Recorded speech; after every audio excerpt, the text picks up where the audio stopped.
Hello, j'espère que vous allez bien. On est le 27 avril 2024, il est 7h34. Là, on est le week-end, donc je vais faire juste un petit bilan de la semaine. Donc ça va être une vidéo qui va être publique, qui va être également disponible à ceux qui ne sont pas membres du salon VIP. On va essayer de dresser un petit bilan de la semaine et puis aussi d'essayer de dresser un peu un cap pour la semaine à venir. En tout cas, ce qu'on appelle un biais, hein. Donc un biais, c'est quelque chose qui se valide ou s'invalide, mais ça permet également d'identifier éventuellement des niveaux à surveiller et puis éventuellement préparer la semaine qui vient, ce qu'on peut raisonnablement en attendre. Donc on va essayer de gérer ça en termes de risque, hein. Risque, ça ne veut pas forcément dire que les prix doivent monter ou baisser, parce qu'on peut très bien passer vendeur et en dégager des profits. C'est simplement identifier les opportunités et puis gérer notre risque. Bon, maintenant vous savez ce que c'est. Alors cette semaine, je suis plutôt satisfait parce qu'en fait, notamment jeudi, je m'étais un petit peu inquiété en fait parce que bon, j'avais enregistré ma vidéo sans vraiment consulter ce qui se disait ni sur les réseaux ni dans la cryptosphère, on va dire, mais en règle générale, je consulte pas trop. Je consulte pour essayer d'évaluer un peu le sentiment. Ça, c'est clair que ça peut être un indicateur, mais c'est pas mon indicateur de prédilection. Mais il se trouve que lorsque j'ai publié cette vidéo, j'ai constaté que j'étais un petit peu à contre-courant, mais il se trouve que j'étais dans le bon sens, j'étais dans le sens du vent, et que effectivement, la journée de jeudi, elle a été plutôt haussière. Après, il y a eu vendredi, et vendredi, il y a eu les news échos qui sont venus, comme c'est souvent le cas, et j'arrête pas de le dire, hein, contrarier un peu les différentes perspectives qu'on pouvait avoir en termes de price action, notamment alors, sur le dollar et puis aussi sur les risques. Alors, je vais encore sortir mon adjectif préféré, mais en l'occurrence c'est le cas, c'est Vraiment très intéressant. alors on va regarder ce qui s'est passé sur le dollar. J'avais ici entouré les différents points d'attention qu'on pouvait avoir et qu'on est venu effectivement... alors, taguer, oui, je ne sais pas si vous vous souvenez, à l'époque on était venu taguer ce gap imbalance. Je vous avais dit, alors effectivement, on est venu tag un niveau, ici, c'est-à-dire qu'on est venu vraiment titiller ici le prix d'ouverture, le New Day Opening Gap. Donc c'était du 1er novembre, mais je vous avais dit à l'époque, vous regarderez la vidéo, mon market review du 16 avril, je crois, ou peut-être du 17, où je disais, bah oui, on est venu le tag, mais par contre, on n'est pas venu combler ce gap ici, là. Et bon, on pouvait à l'époque tout à fait s'en satisfaire. Et j'avais identifié également plus bas un niveau important qui est donc ici cet imbalance. Et là, à l'occasion de la news économique, donc le corps PCE du 26 avril, on voit ici qu'on a une mèche qui est venue complètement combler cet imbalance et qui a occasionné une réaction haussière. Et voilà ce qui se passe, avec quand même une bougie impulsive. On voit ici qu'on a un gros displacement avec un retest et une réaction haussière. Donc, je ne serais pas du tout étonné que la semaine prochaine, on vienne peut-être le combler finalement, ce gap imbalance cette fois-ci. Donc on va le coder GIB, gap imbalance. Ça serait pas étonnant vu la dynamique. Donc ça c'est une chose, et à cette occasion, il est possible que le dollar en profite pour venir s'occuper de ces stops ici, voire même pourquoi pas, mais là ça nous amène quand même beaucoup plus haut. Donc c'est pas pour tout de suite si c'est le cas. Cet imbalance ici, qui est un imbalance daily, c'est possible. Moi j'ai toujours quand même en ligne de mire cette zone ici, qui là pour le coup qui est plus basse. On a une grosse impulsion ici, hein, qui à mon avis va demander à être retravaillée. Alors à quel moment, on peut jamais savoir à quel moment, hein. Et là ça nous amènerait sous les 105, sous les 105 points. À voir. Alors ce qui est intéressant, ce qui est très intéressant, c'est que je vous dis souvent, voilà, ça c'est un scénario risk-off, d'accord? C'est-à-dire que lorsqu'on a le dollar, qui est donc une devise, enfin là ici c'est un panier, hein, DXY c'est un indice, c'est pas du forex, d'accord? C'est le dollar contre le reste du monde. Donc c'est un peu comme Minus et Cortex, quoi. Sauf que là il y a juste Cortex, c'est le dollar qui est la force du dollar qui est calculée contre un panier de devises dans laquelle vous avez à voir l'euro, la livre sterling, le yen, le franc suisse, et après je les connais pas toutes. On voit bien ici qu'on a une impulsion haussière, et ce qu'on a pu observer, et ce qui a un petit peu surpris tout le monde, voilà ce qu'on a eu ici sur le SP500, et voilà ce qu'on a eu ici sur le Nasdaq, dans une moindre mesure sur le Dow Jones, et dans une moindre mesure, mais quand même, sur le gold.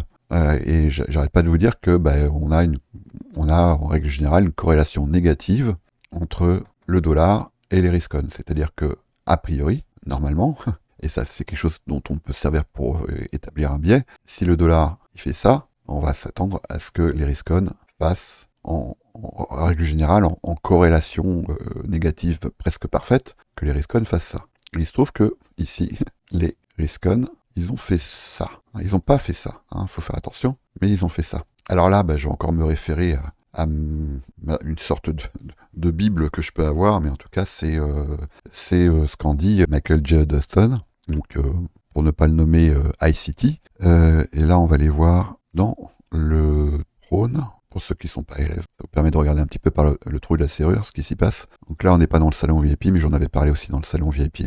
Voilà ici. Alors ça, c'est un extrait que j'avais pris d'un market review de ICT qui datait de juin 2023, où on avait observé ce même phénomène, donc de corrélation négative entre le dollar et les risk-on. Alors ça peut aller aussi dans le sens, c'est-à-dire qu'on peut aussi l'observer lorsque le dollar baisse et les indices et les risk-on baissent. Là, ici, en l'occurrence, c'est le contraire qui s'est passé. Une corrélation positive entre le dollar et les actifs à risque indique généralement un scénario risk-off. Ça, c'est vraiment important. Dans ce contexte, une hausse du dollar signifie une situation de risk-off, où les devises étrangères ont tendance à baisser par rapport au dollar. Donc ça, on est OK. Et bien que les actions puissent encore se redresser, l'élan est généralement limité. Cette corrélation suggère que même s'il peut y avoir un mouvement à la hausse des actions, il ne devrait pas être significatif. De petits retracements et des augmentations graduelles étant plus fréquents. Cette relation entre le dollar et les actifs à risque permet de mieux comprendre le comportement des marchés et la manière dont les différents actifs peuvent se comporter dans des conditions spécifiques. Bon, ça c'est global. Et la spécifique à ce qui s'est passé vendredi, c'est quand même assez intéressant. Donc ça veut dire que on peut tout à fait observer une hausse des risk-on en même temps qu'une hausse du dollar, mais c'est une hausse qui souvent va être contenue et on reste malgré tout dans un scénario risk-off. Donc ça veut dire que le moindre événement, notamment un événement un peu stressant pour le marché, peut servir de déclencheur, parce que j'aime bien l'image de la languette de Flamby, donc il faut faire très attention. En l'occurrence, cette hausse, elle n'a pas été... On ne l'a pas observé par contre ici sur le Bitcoin. Je vais revenir sur le Bitcoin après. Mais ce qu'on a pu observer, et là c'est mon hypothèse, mais après, c'est que on a eu quand même ici une belle jambe haussière sur quelques big boys du SP500, notamment Tesla, qui a fait quand même, je crois, un plus 10 ou 12% dans la journée.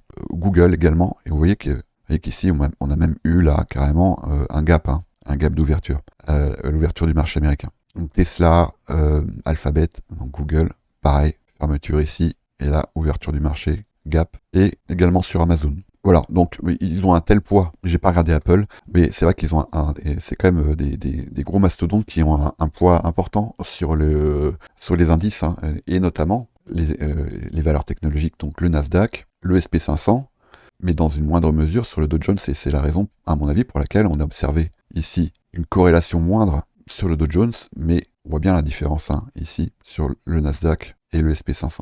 Il se trouve que sur le SP500, c'est quelque chose que je surveille assez souvent, on n'a pas vraiment eu de TGIF dans une moindre mesure, mais c'est vrai que le retracement a été quand même contenu. On n'est pas tout à fait venu se loger comme on peut l'observer assez fréquemment, enfin, entre les 80 et les 70% de la bougie weekly. Ça, c'est la bougie weekly. Là, je suis ici en 15 minutes, je peux même passer en 5 minutes. Et j'ai ici tracé un fib entre le plus haut et le plus bas de la bougie weekly de la semaine qui vient de passer. Et en règle générale, on observe en fin de semaine un retracement dans cette zone si c'est une bougie haussière, dans cette zone si c'est une bougie baissière. C'est-à-dire que le prix, il fait son job et en fin de session, il vient se loger. Et c'est ce qui nous permettra d'observer, je vais vous le dessiner, je ne sais pas si on le voit ici, si on le voit. Et voilà la forme que ça prend, je ne sais pas si vous voyez bien, voilà la bougie weekly, d'accord? Et on voit bien que ça va se matérialiser, ce mouvement ici, par une mèche, ok? Et si ça avait été une bougie baissière, on aurait observé une mèche qui nous ramène jusqu'au prix de fermeture de la semaine. Après tout ça, c'est pas problématique en soi à partir du moment où on sait quoi en faire. Il se trouve que je vous ai transmis cette semaine un modèle de trading qui est ultra puissant et qui, moi, m'a permis par exemple, d'avoir ce genre de position. J'avais transmis, donc ça, là, par contre, je n'en parle pas ici dans une vidéo publique, mais ça, c'est dans le salon VIP. Si vous voulez le consulter, rejoignez-nous. C'est très simple et c'est gratuit. Voilà ce que j'avais transmis également et j'ai été Alors là, c'est quand même abusé, mais bon, ça fait partie de mes modèles, hein, et parfois, c'est pas toujours le cas, mais parfois ils sont quand même assez précis. Alors en l'occurrence, sur TRX, voilà ma target, elle était ici, et voilà ce que le prix est venu faire. Donc bon, elle est venue mordre un petit peu au-delà, et pour l'instant, il est dans une logique de retracement. Là, on est en 5 minutes, hein, ça veut pas dire qu'il va pas aller plus haut. Mais en tout cas, là, mon objectif, il a été atteint, et ça, c'est un objectif que je vous avais annoncé dans la semaine. Par contre, pour Link, c'est un peu plus compliqué. Donc là, ici, j'avais les prises de profit que je vous avais indiquées, que je vous avais également recommandées. Il y en avait une dernière ici qui, pour l'instant, n'a pas été tag. Donc, ça va. Moi, donc, j'ai pris des profits ici, ici. Et là, ça va peut-être se terminer par un break-even, on verra. Il y a encore, si je vais en 15 minutes, il y a encore un peu de travail à faire dans cette zone. Je suis pas forcément un fan du break-even parce que il est assez fréquent que le prix revienne visiter les points d'entrée. Il y a une raison très objective en termes de price action. Et pareil, c'est une raison dont j'ai déjà parlé avec les membres du salon VIP. À partir du moment où là, j'ai pris des profits substantiels, donc ici j'avais pris 50% si je me souviens bien, ici j'avais pris encore 30%, donc il me restait, c'est-à-dire qu'il me restait 20% de ma position à prendre. Donc même en admettant que je sois stoppé, que le prix y revienne ici, je ne serai pas en perte, je serai toujours gagnant.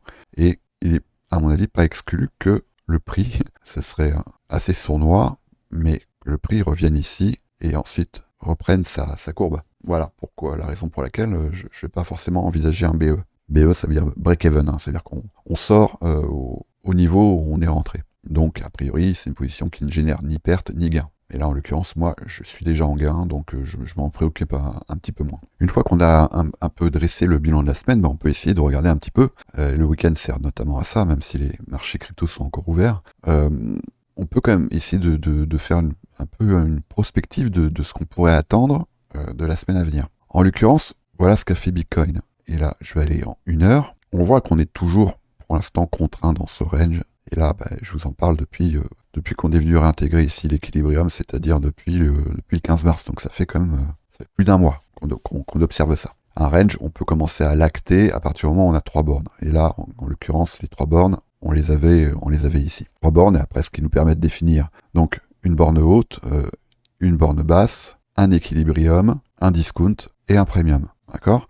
Et ça, c'est important pour établir un biais, parce que le biais qu'on va établir tant qu'on ne casse pas ce range, c'est que en bas de range, on va plutôt aller réintégrer le haut du range, en tout cas la zone premium, à minima l'équilibrium, et en borne haute, le haut du range. Voilà. Donc là, on voit qu'ici, on a eu pour l'instant une prise de stop ici, dans la zone de l'équilibrium, et que pour l'instant, le prix, il a rejeté. Voilà, donc ici, notre scénario risk-off, on l'a ici. Alors, à la base, c'est vrai que vu le chemin que prenait le dollar, je vous avais dit, ça serait pas du tout déconnant qu'on vienne revisiter cette zone ici que j'avais encadrée, donc qui est à la fois dans le premium et qui est aussi à la fois une zone où on va trouver des imbalances. Notamment, si je me mets en 4 heures, on a 2 imbalances ici, qui sont très clairs. Donc là, ça n'a pas été le cas. À l'occasion là de ces événements, on voit que Bitcoin, il a retracé, il a généré une impulsion, un displacement baissier, qui a été retesté d'ailleurs avec cette mèche, et que pour l'instant, le prix semble rejeter vers le bas. Ouais, moi, je vais pas vous cacher que c'est fâcheux pour ceux qui sont engagés ici, parce que on s'engage sur peut-être une baisse, mais moi, je serais quand même plus serein que si on doit s'extraire de ce range par le haut, moi, je serais quand même plus serein que Bitcoin fasse d'abord ça, voire même, pourquoi pas ça, et qu'ensuite, on puisse observer quelque chose de cet ordre pour aller, à ce moment-là, vers un nouvel ATH. S'il doit y aller, parce qu'après, moi je vous l'ai déjà dit, pour moi, ça ressemble pas du tout à un top de marché. Et vous regarderez, je crois que j'en parle dans le market review de jeudi ou vendredi. Pour moi, ça ne ressemble pas à un top de marché, mais comment dire, là, je me base sur mes observations et mes propres statistiques, entre guillemets, mais après, on peut jamais être sûr à 100%. Mais en tout cas, là, un top comme ça sur Bitcoin, je veux dire un top long terme, hein, ça serait une première. Mais après, on n'a pas beaucoup non plus d'occurrences sur Bitcoin. On a 4 cycles, hein, donc il pourrait très bien, cette fois-ci, nous faire quelque chose qui soit différent. Mais pour l'instant, moi, je me base sur mes observations. Voilà où on en est. On a ici donc une zone d'equal low, et puis on a ici un lot qui a été pris sur le CME ici, mais ce n'est pas le cas sur les perpétuels, notamment sur Binance. Je vais pas regarder sur tous les brokers, mais je pense que ça va être le cas également c'est pareil sur BitGate. Est-ce que c'est pareil sur Bybit. J'ai l'impression que sur tous les brokers crypto, c'est la même chose. Mais par contre, sur le CME, c'est le cas. Voilà. Donc, pour moi, là, la semaine qui va arriver va être quand même assez importante, et notamment, comment va réagir le dollar. On a quand même ici une belle impulsion. Hein. On la voit bien ici hein, en 4 heures. Donc, c'est sûr que là, si on va sur une continuation haussière du dollar vers cette zone, notamment, ça serait pas étonnant que ça se traduise ici par ça serait pas forcément majeur, mais ça pourrait être quand même un sell-off hein, sur le Bitcoin, et ça serait étonnant que, si c'est le cas, Bitcoin n'entraîne pas les alts dans sa chute. Mais c'est pas forcément négatif, voilà, c'est juste ça le message que je vais vous indiquer, c'est pas forcément négatif. Moi, ça fait un petit moment que je vous le dis, mais moi j'ai des ordres ici hein, qui traînent, et j'en ai même qui traînent beaucoup plus bas. Donc, moi je considère pour l'instant, et là je vous parle de spot, hein, je vous parle pas de dérivé, je considère que ça peut être une opportunité d'obtenir de bons prix d'achat. Et la technique employée, c'est le setup dont je vous ai déjà parlé, le Devic Rocket. Et ça, c'est un setup que je programme avec un autre outil dont je vous parle aussi depuis un moment, c'est Good Crypto. Voilà, donc à voir. J'attends de voir un peu ce qui se passe. C'est pas ici, là, ce week-end, où je vais aller forcément me positionner ni à l'achat ni à la vente. Parce que déjà, les marchés sont moins liquides, ce qui veut dire qu'il peut également y avoir plus de volatilité, c'est-à-dire des trous dans les carnets d'ordre qui peuvent générer des mèches. D'accord ? Donc, vous pourrez très bien vous positionner, admettons que je me positionne à la vente. Ici, par exemple, on a une efficience avec l'hypothèse que le prix il aille plus bas. Donc, ça ferait une sorte de trade qui pourrait prendre cette forme-là, avec un stop ici, avec un objectif qui pourrait être, pourquoi pas, cette zone d'imbalance ici. Donc, ça fait un 2,7 pour 1. Ça veut dire que là, si je suis vendeur, j'ai pas le choix. Je suis obligé de passer par les dérivés. Donc bon, après dérivés, je peux très bien me mettre en levier x1, mais ça reste quand même des dérivés. Je peux tout à fait avoir raison, mais parce que les carnets d'ordre sont moins remplis, le prix peut très bien faire ça, et à un moment il fait ça et ça. Voilà. Et ça, c'est souvent le problème des week-ends. Donc c'est pas quelque chose que je vais conseiller. Les week-ends, c'est vraiment, vous regarderez, prenez une charte et ouvrez-la les week-ends, vous allez voir qu'on a souvent des Bitcoin. De toute façon, ce que j'ai dit hier, hein, c'est un chat blessé, quoi. C'est-à-dire qu'il y a souvent des coups de griffe. Et les coups de griffe, c'est quoi? C'est les mèches. La dynamique de prix, c'est les corps de chandelle. Mais le job de mercenaire, un peu de tueur à gage sur Bitcoin, ce sont les mèches. Et ça, bon, c'est même pas, à la rigueur, c'est même pas spécifique à Bitcoin, hein. C'est quelque chose qu'on va aussi retrouver sur les indices, notamment le Nasdaq. Un peu moins le SP500, mais le Nasdaq, il nous fait des coups quand même assez souvent. Si vous regardez un peu, voilà, en 5 minutes, on a comme ça des mèches qui viennent faire le sale job. Donc il est très véloce, le Nasdaq. Alors c'est ce que certains aiment, et c'est ce que certains évitent et préfèrent trader le SP500. C'est vrai que si vous voulez un price action qui soit un peu plus... Je sais pas quel terme employer, mais un peu plus pur, le SP500, c'est vrai qu'il est quand même moins imprévisible, on va dire. Même si ça reste bon, un indice, hein, qui est quand même malgré tout véloce. Moins que le Nasdaq, mais il est quand même véloce. Voilà. Donc ce que j'ai observé pour la semaine, le dollar, le comportement du Bitcoin à l'intérieur de ce range. Et pour l'instant, moi les alts, je vais pas trop m'en occuper. Les alts qui m'intéressent, il y en a certaines et je vous en parle depuis un petit moment. J'ai des ordres qui attendent sur le spot et je pense, je vais penser, je pense pas à long terme sur les alts, hein, je vais plutôt penser en termes de swing. Et voilà, donc j'ai matérialisé, j'ai identifié les zones où je serais intéressé d'acheter ou de renforcer. Par exemple, j'avais repéré des niveaux qui étaient potentiellement intéressants sur certaines altes, par exemple CSPR, qui est, alors pour l'instant, c'est vrai on a beaucoup parlé, notamment avant le bull run, et c'est vrai que pour l'instant, il reste dans une zone d'accumulation là. On a cru qu'elle allait partir, puis non, puis oui, puis non, puis oui. Et à mon avis, s'il doit partir, parce que ça se trouve, il va rien faire, hein, mais s'il doit partir, je pense que ça serait d'abord, probablement, ça serait après qu'on sorte tout le monde, c'est-à-dire, en gros, après qu'on vienne prendre un plus bas en fait. Et ça nous ramènerait vers les 0,02. Et ça peut très bien être une mèche ou ça peut être un événement de liquidité, enfin on peut pas savoir. Donc on va peut-être pas y aller, mais moi je pense que c'est smart.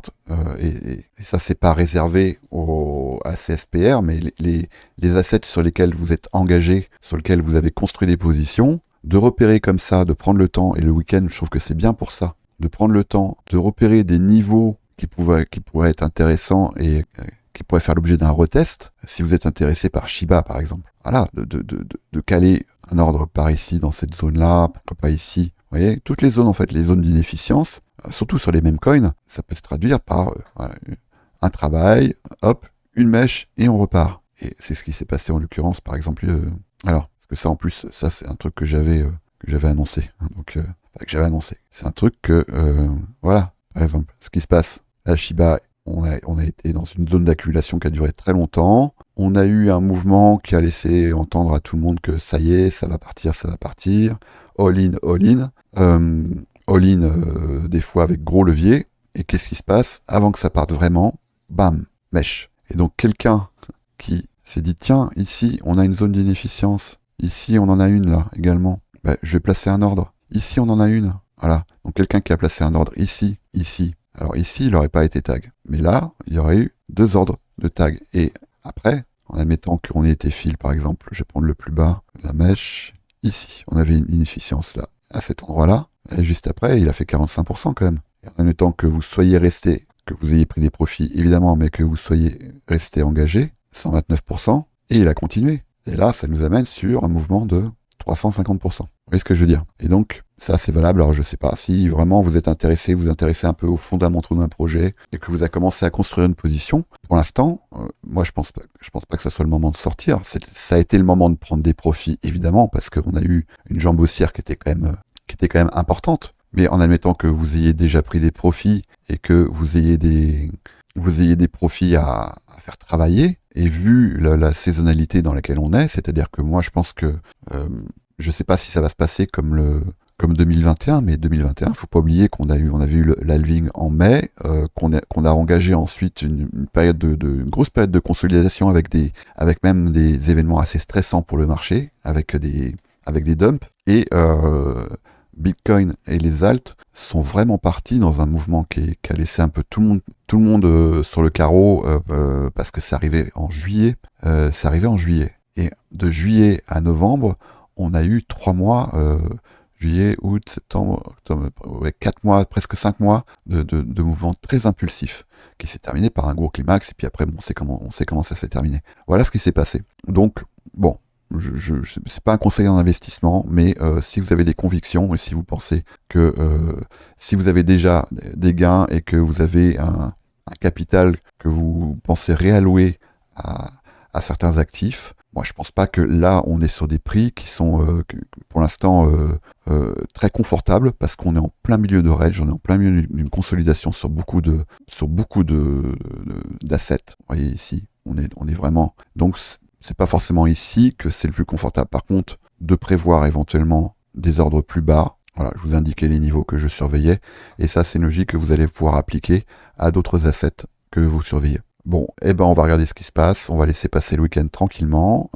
Le dimanche, moi, en règle générale, je me pose et j'essaye d'établir des niveaux, des points d'attention sur le dollar et sur les assets que je trade. Donc, moi, je trade beaucoup les indices. Je trade un peu le gold. Et puis je me mets des marques. Vous voyez, tout ça, ce sont des marques que je me mets, et je regarde un peu qu'est-ce que je peux attendre du marché, quelles sont mes hypothèses privilégiées, et comment est-ce que je vais valider ou invalider ces hypothèses. Et à partir de là, je vais pouvoir gérer mon risque et calculer un peu ce que je suis prêt à perdre et combien je peux m'attendre à gagner en fonction de la validation ou pas de ces hypothèses. Allez, bon week-end et au plaisir de vous retrouver dans le salon VIP. Si ça vous intéresse, je vous mets le lien en description. Salut!